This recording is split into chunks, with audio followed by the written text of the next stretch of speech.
تصور کیجئے ایک 3.5 سال کا بچہ، یہ ایک ایسی عمر ہوتی ہے جب کسی بھی معصوم کو ٹھیک سے چلنا بھی نہیں آتا۔ جی بالکل، ایک ایسی عمر جب اس کی چھوٹی چھوٹی انگلیاں صرف اپنے والدین کا ہاتھ تھامنا جانتی ہیں۔ ہاں، لیکن تاریخ کے اوراق میں ایک ایسی دلخراش تصویر ملتی ہے جہاں اس کمسن بچے کے ان چھوٹے چھوٹے ہاتھوں کو اس کے اپنے ہی بالوں سے، اس کی اپنی ہی لمبی زلفوں سے باندھ دیا گیا ہو۔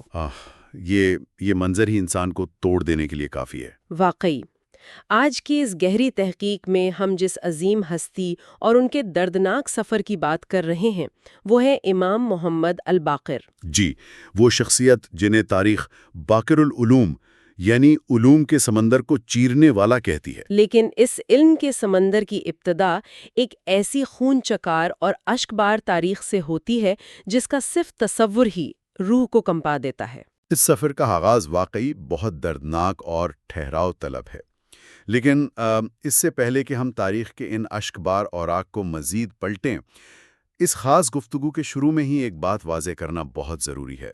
جی بالکل، یہ واضح کرنا لازمی ہے کہ آج ہم جن مجالس، روایات اور تحریر کے متن کو اپنے حوالے کے طور پر پڑھ رہے ہیں ان میں مسلمانوں کی ابتدائی تاریخ کے حوالے سے شروعاتی خلفاء اور مختلف مکتب فکر پر کچھ مخصوص اور سخت عقائد بیان کیے گئے ہیں۔ صحیح، اور سننے والوں کے لیے یہ جان لینا اہم ہے کہ یہاں ہمارا مقصد ان مخصوص عقائد یا کسی فرقے کی تصدیق یا حمایت کرنا بالکل نہیں ہے۔ ہمارا اس تحقیق میں بنیادی مقصد صرف اور صرف اس مخصوص متن میں بیان کیے گئے تجزیے کو سمجھنا ہے۔ جی، ان روایات میں چھپی ہوئی انسانی نفسیات اور ان دردناک جذبات کو غیر جانبدارانہ انداز میں دیکھنا ہے، تاکہ سننے والوں کو اس طویل تاریخی پس منظر کی پوری سمجھ آ سکے۔ بالکل، بنا کسی طرفداری کے، کیونکہ جو متن ہمارے سامنے ہے وہ اس کم سن راوی کے غم کو انتہائی شدت سے بیان کرتا ہے۔ اس تحریر کے مطابق دیکھیں تو واقعہ کربلا کے وقت امام محمد الباقر کی عمر صرف 3.5 برس تھی۔ جب اہل بیت کے خیمے جلائے گئے اور قید کا وقت آیا تو منظر کشی ایسی ہے کہ دل خون کے آنسو روتا ہے۔ ہاں، متن یہ کہتا ہے کہ جب ظالموں کے پاس اہل بیت کے بچوں کو باندھنے کے لیے رسیاں تک ختم ہو گئیں تو ایک شخص نے آگے بڑھ کر اس معصوم بچے کے دونوں ہاتھوں کو ان کی اپنی ہی زلفوں سے باندھ دیا۔ انسان سوچے کہ وہ کتنی اذیت ناک گھڑی ہوگی، ایک بچہ جو خود کو کسی آفت سے بچانے کے لیے اپنے ہاتھ بھی نہیں ہلا سکتا۔ اللہ، اور پھر متن آگے چل کر اس شدید پیاس کے عالم کا ذکر کرتا ہے۔ ان روایات میں لکھا ہے کہ کربلا کے اس تپتے ہوئے میدان میں جب پانی کا کوئی برتن لایا جاتا تو شمر سب سے پہلے وہ پانی اپنے جانوروں کو پلاتا تھا۔ اور اس کے بعد جو پانی اس برتن کے پیندے میں بچ جاتا وہ دوسرے قید بچوں کی طرف پھینک دیا جاتا۔ لیکن اس تحریر کا سب سے رلا دینے والا حصہ کچھ اور ہے۔ جی، وہ یہ کہ امام باقر اور ان کی کمسن پھوپھی سکینہ کو وہ بچا ہوا میلا پانی بھی نصیب نہیں ہوتا تھا۔ بالکل، وہ دونوں معصوم بس دور کھڑے پیاسے ہی رہ جاتے تھے۔ یہ کتنا خوفناک نفسیاتی صدمہ ہے کسی بچے کے لیے کہ وہ ایک جانور کو پانی پیتا دیکھ رہا ہے اور خود پیاس سے نڈھال ہے۔ اور یہ اذیت صرف کربلا کے اس میدان تک ٹھہری نہیں رہی۔ اس کے بعد کوفہ اور شام کا وہ لمبا اذیتناک سفر شروع ہوتا ہے جو اس سورس کے مطابق ننگے پاؤں طے کروایا گیا۔ جلتے ہوئے راستے، کانٹے اور نوکیلے پتھر۔ ایک 3.5 سال کا بچہ جب ان کانٹوں پر چلتا ہوگا تو اس کے پاؤں کی حالت کیا ہوگی؟ اور متن یہ بھی بیان کرتا ہے کہ اس سفر میں جب بھی چھوٹے امام کے پاؤں میں کانٹا چبھتا یا وہ تھک کر گرنے لگتے تو انہیں رکنے کی اجازت نہیں تھی، بلکہ ظالم آگے بڑھ کر ان معصوم کندھوں پر کورے برساتا تھا۔ یہ سوچ کر ہی دل بیٹھ جاتا ہے۔ جی، اور وہ معصوم بچہ ان کوروں کی مار سے بچنے کے لیے روتے ہوئے کبھی اپنے زخمی والد امام زین العابدین کے پیچھے چھپتا تھا تو کبھی اپنی دادی زینب کی چادر میں پناہ ڈھونڈتا تھا۔ لیکن یہاں پر ایک بہت گہرا سوال پیدا ہوتا ہے۔ اگر کسی انسان نے اپنے بچپن میں ہی اتنا شدید ٹراما، اتنا مسلسل درد دیکھی ہو تو عام طور پر انسانی نفسیات کیا کرتی ہے؟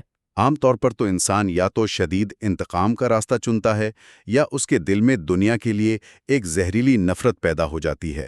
بالکل، لیکن اس عظیم ہستی نے اس شدید ترین درد کو، اس رلاتے ہوئے غم کو علوم کا سمندر بننے سے کیسے جوڑ دیا؟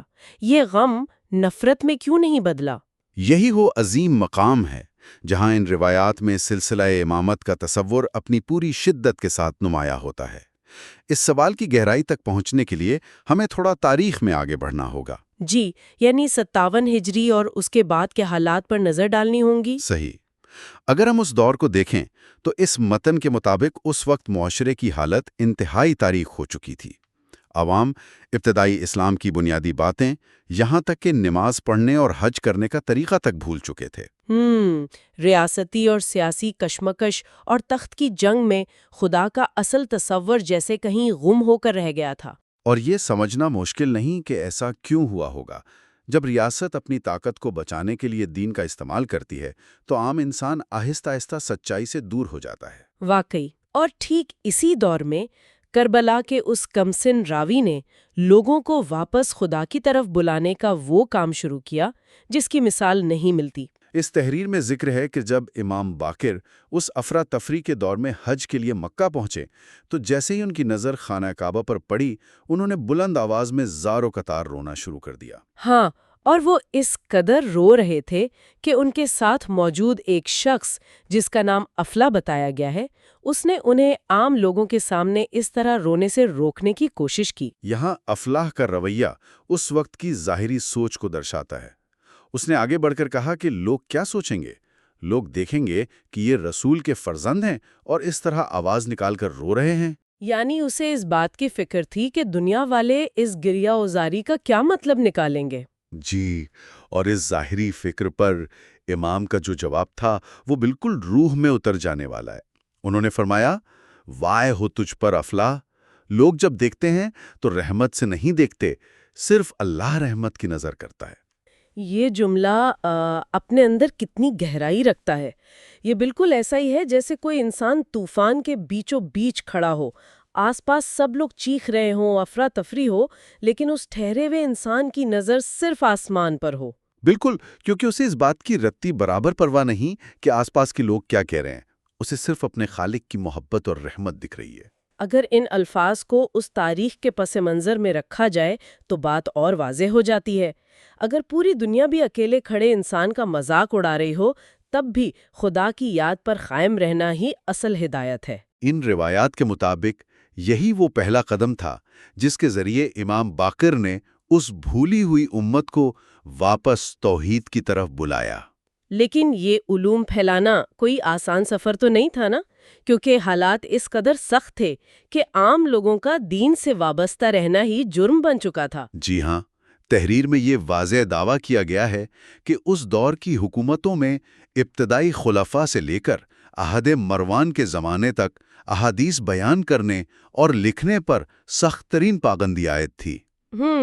اور ریاستی سطح پر احادیث جلائی جاتی تھی تاکہ اصل باتیں عوام تک نہ پہنچ سکیں۔ اس پابندی کا مقصد واضح طور پر یہی تھا کہ عوام کا ذہن ریاست کے قبضے میں رہے۔ ٹھیک اسی تاریخ دور میں جب ایک لفظ بولنا موت کو دعوت دینا تھا، متن بیان کرتا ہے کہ امام باقر نے مدینہ کے مرکز میں پہلی علمی درسگاہ قائم کی۔ یہ اسلامی تاریخ کا پہلا باقاعدہ تعلیمی مرکز تھا جہاں تفسیر اور احادیث کی تعلیم دی جانے لگی۔ اور یہ کوئی چھوٹا حلقہ نہیں تھا۔ اس درسگاہ میں شروع میں ہی 400 سے زیادہ شاگرد موجود تھے، جن میں ابو حنیفہ جیسے افراد بھی فیضیاب ہونے آتے تھے۔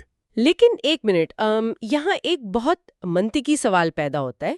اگر ریاست کی طرف سے حدیث بیان کرنے پر سخت پابندی تھی، کتابیں جلائی جا رہی تھیں، تو مدینہ کے مرکز میں 400 شاگردوں کی درسگاہ بنانا، کیا یہ ریاست کے خلاف ایک پرامن مزاحمت نہیں تھی؟ یہ بہت اہم سوال ہے۔ حکمرانوں نے اس علوم کے سمندر کو بہنے کی اجازت کیسے دے دی؟ جی، اس متن کی گہرائی یہیں سامنے آتی ہے۔ تحریر کے مطابق اس درسگاہ کو کسی سیاسی بغاوت کے طور پر نہیں، بلکہ دین کی حفاظت کے ایک عظیم ڈھال کے طور پر دیکھا جاتا ہے۔ یعنی حکمرانوں کو یہ دکھایا گیا کہ یہ مرکز صرف علوم کے لیے ہے۔ صحیح، لیکن اندر ہی اندر یہ اصل اسلام کو بچانے کا مرکز تھا، کیونکہ اس دور میں اہل کتاب کی طرف سے ایسی غلط روایاتوں کو داخل کیا جا رہا تھا جو انبیاء کی توہین پر مبنی تھیں، جیسے انبیاء سے گناہ منسوب کرنا۔ تو اس درسگاہ نے ان زہریلی روایتوں کو روکنے کا کام کیا، اور انہی جھوٹی روایتوں کے سیلاب کو روکنے کے لیے امام نے ایک نیا تصور متعارف کروایا جسے سلسلہ عصمت کہا جاتا ہے۔ بالکل، عام طور پر حدیث سلسلہ سند سے بیان ہوتی ہے، جہاں راویوں کی چین ہوتی ہے اور ہر شخص کی سچائی پرکھی جاتی ہے۔ لیکن یہاں متن کہتا ہے کہ امام نے فرمایا، ہم لوگوں اور راویوں سے نقل نہیں کرتے۔ یہ دعویٰ اپنے آپ میں کتنا عظیم ہے۔ امام نے فرمایا کہ ان کا علم براہ راست اپنے والد، وہاں سے دادا امام حسین، پھر مولا علی، رسول اور وہاں سے براہ راست اللہ تک پہنچتا ہے۔ جی، اسے سلسلہ عصمت اس لیے کہا گیا کیونکہ اس میں عام انسانوں کی بھول چوک، جھوٹ یا سیاست کی گنجائش ہی نہیں بچتی۔ تحریر کہتی ہے کہ یہی وہ واحد راستہ تھا جس نے اصل دین کو محفوظ رکھا۔ اب اگر ہم ان حالات اور اس عظیم درسگاہ کا تصور کریں تو ذہن میں فوراً ایک ایسے عظیم عالم کا خیال آتا ہے جو تقدس بھرے لباس میں محفوظ بیٹھا ہو۔ ہاں، عام تصور یہی ہوتا ہے، لیکن اگلی روایت ان تمام تصورات کو توڑ دیتی ہے۔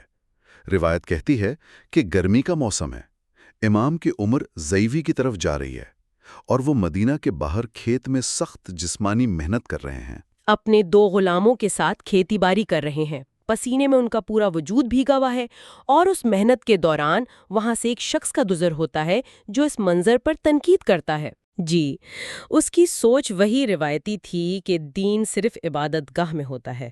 اس نے طنز کیا کہ آپ رسول کی اولاد ہیں اور اس ضعیفی میں کھیت میں دنیا داری کر رہے ہیں، اگر اس حالت میں موت آ گئی تو خدا کو کیا منہ دکھائیں گے؟ عام زندگی میں ہمارا رویہ بھی ایسا ہی ہوتا ہے۔ ہم سمجھتے ہیں کہ مسجد میں بیٹھنا ہی تقویٰ ہے، اور جو پسینہ بہا کر مزدوری کر رہا ہے وہ دنیا دار ہے۔ لیکن امام نے جو جواب دیا، اس نے ظاہری دینداری اور حقیقی پاکیزگی کا فرق واضح کر دیا۔ متن کے مطابق انہوں نے فرمایا کہ میں حلال طریقے سے اپنے اہل و عیال کے رزق کا انتظام کر رہا ہوں۔ اور مجھے یہ بات سب سے زیادہ پسند ہے کہ جب مجھے موت آئے تو میں خدا کی اس عظیم عبادت یعنی محنت کرنے کی حالت میں ملوں، بجائے اس کے کہ گھر میں بیٹھا رہوں۔ یہ تصور کتنا عظیم ہے! پسینہ بہا کر دھوپ میں جل کر حلال رزق کمانا ہی اصل میں خدا کے قریب ہونا ہے۔ واقعی ایک ایسی محنت کش ظاہری دینداری سے 1000 درجے بہتر ہے، اور اسی عملی دین کی جھلک ہمیں ان اصولوں میں ملتی ہے جو امام نے بیان کیے۔ ان روایات میں زرار محاربی نام کے صحابی کا واقعہ آتا ہے۔ جی، جب اس نے شکایت کی کہ معاشرہ انہیں کربلا کا غم منانے پر طعنے دیتا ہے، تو امام نے فرمایا کہ اگر یہ دنیا اس درد پر ہنسا کرتی ہے تو ایسی دنیا کی پرواہ چھوڑ دو اور ہمارے ساتھ کھڑے رہو۔ لیکن اس مجلس کا سب سے سنہرا حصہ وہ 5 نصیحتیں ہیں جو امام نے جابر الجوفی کو کیں۔ یہ 5 اصول آج کی نفسیات کے اصولوں سے اتنی مطابقت رکھتے ہیں کہ ان سے تمام منفی رویے ٹوٹ سکتے ہیں۔ پہلی نصیحت یہ تھی کہ اگر کوئی انسان کسی پر ظلم کرے تو اس کے جواب میں ظلم نہیں کرنا چاہیے۔ اور دوسری یہ کہ اگر کسی کی سچی بات کو دنیا جھٹلا دے تو غصے کے بجائے صبر سے کام لینا چاہیے۔ تو بدلے میں اسے خیانت نہیں کرنی۔ ان تینوں نصیحتوں کو دیکھیں تو یہ بنیادی طور پر انتقام کی زنجیر کو توڑنے کا عمل ہے۔ بالکل، جب انسان ظلم کے جواب میں ظالم نہیں بنتا تو وہ اس زہریلی زنجیر کو وہیں کاٹ دیتا ہے۔ اس کے بعد چوتھی نصیحت آتی ہے۔ چوتھی نصیحت میں امام فرماتے ہیں کہ لوگ تعریف کریں تو تکبر پیدا نہیں ہونا چاہیے، کیونکہ یہ خوبیاں اللہ کی دی ہوئی ہیں اور وہ کسی بھی پلے نے واپس لینے پر قادر ہیں۔ اور 5ویں نصیحت جو آج کے وقت میں سب سے زیادہ مشکل ہے وہ یہ ہے کہ اگر کوئی عیب نکالے تو فوراً جذبات میں آ کر رد عمل نہیں دینا چاہیے، بلکہ تھوڑا ٹھہر کر خود احتسابی کرنی چاہیے۔ صحیح، اگر تنقید ٹھیک ہے تو خود کو ٹھیک کر لو، اور اگر جھوٹا الزام ہے تو پریشان مت ہو، کیونکہ اس جھوٹ بولنے والے کی تمام نیکیاں تمہارے حصے میں آ جائیں گی۔ یہ 5 اصول انسانی نفسیات کی بے مثال تعلیم ہے۔ دوسروں کی منفیت کو خود پر سوار نہ ہونے دینا کسی کمزور کا کام نہیں، یہ اس عظیم سیلف کنٹرول کی نشانی ہے جو صرف وہ سکھاتا ہے جس نے شدید صبر کیا ہو۔ اور جب ہم اس درس اخلاق کو دیکھتے ہیں تو پھر سے وہی شروعاتی منظر ذہن میں ابھرتا ہے، ایک ایسا کم سن بچہ جس نے واقعہ کربلا جیسا خوفناک صدمہ 3.5 سال کی عمر میں دیکھا ہو، جس نے ظالموں کے کورے کھائے ہوں، بچھے ہوئے کانٹوں پر سفر کیا ہو۔ وہ شخصیت جب بڑی ہوتی ہے تو وہ دنیا کو تباہ کرنے کا درس نہیں دیتی، بلکہ دنیا کو نفرت کے بدلے علم اور محبت کا درس دے رہی ہے۔ یہ بات روح کی ان گہرائیوں تک اتر جاتی ہے جہاں غم اور علم ایک دوسرے سے گلے ملتے ہیں۔ اور یہی اس اشکبار مجلس کا سب سے غمگین پہلو ہے۔ ایک ایسا امام جس نے دنیا کو علوم کا نیا سمندر عطا کیا، لیکن ان تمام تعلیمات کے باوجود ان کا اپنا دل آخری سانس تک کربلا کے اس درد سے چھل نہیں رہا۔ وہ غم ان کے اندر ہمیشہ زندہ رہا۔ ان روایت کے آخری حصے میں بیان کیا گیا ہے کہ جب امام باقر اپنے بستر مرگ پر تھے، جب موت کا فرشتہ قریب تھا، تب بھی ان کی آنکھوں میں وہی 3.5 سال کے معصوم بچے کی بے بسی اور دردناک منظر موجود تھا۔ ہائے! متن کہتا ہے کہ ان کی آخری آواز، ان کے ہونٹوں پر آنے والا آخری نوحہ وہی تھا جس نے ساری زندگی انہیں رونے پر مجبور کیا۔ انہوں نے روتے ہوئے بس ایک ہی جملہ بیان کیا، کاش چچا عباس نہ مارے جاتے۔ یہ آخری جملہ سن کر دل کانپ جاتا ہے۔ ساری عظیم درسگاہیں اپنی جگہ، زندگی کے اصول اپنی جگہ، لیکن بچپن میں اپنے چچا کی شجاعت اور ان کے خون میں لتھ پت لاش کا دکھ، دریا کنارے پیاسے مرنے والوں کا وہ درد ان کے دل سے کبھی نہیں مٹا۔ انسان کی زندگی میں کبھی نہ کبھی غم ضرور آتے ہیں، ایسے صدمات جو کسی بھی بشر کو توڑ کر رکھ دیتے ہیں۔ لیکن اس تحقیق سے جو بات واضح ہوتی ہے وہ یہ ہے کہ اصل سوال یہ ہے کہ انسان اس درد سے دنیا کے لیے کیا تخلیق کرتا ہے۔ بالکل، امام محمد الباقر نے اپنے اس عظیم صدمے سے نفرت کو جنم نہیں دیا، بلکہ انہوں نے اس غم سے علوم اور سچائی کی درسگاہ بنائی۔ انہوں نے اس رلاتے ہوئے درد کو دنیا کی تباہی کا سبب نہیں بننے دیا۔ اس تحریح ہوئی اور غمگین گفتگو کے آخر میں وہی شروعاتی سوال دوبارہ ہماری روح کو جھنجھوڑتا ہے۔ ایک نہایت ہی گہرا سوال چھوڑ کر ہم آج کے اس اشک بار سفر کو ختم کرتے ہیں۔ جی، سوچئے گا ضرور، کیا کبھی کبھی اس فانی دنیا میں کسی عظیم سچائی اور عظیم علوم کو ہمیشہ زندہ رکھنے کے لیے کسی بہت ہی عظیم اور دردناک غم کو اپنے دل میں ہمیشہ زندہ رکھنا ضروری ہوتا ہے؟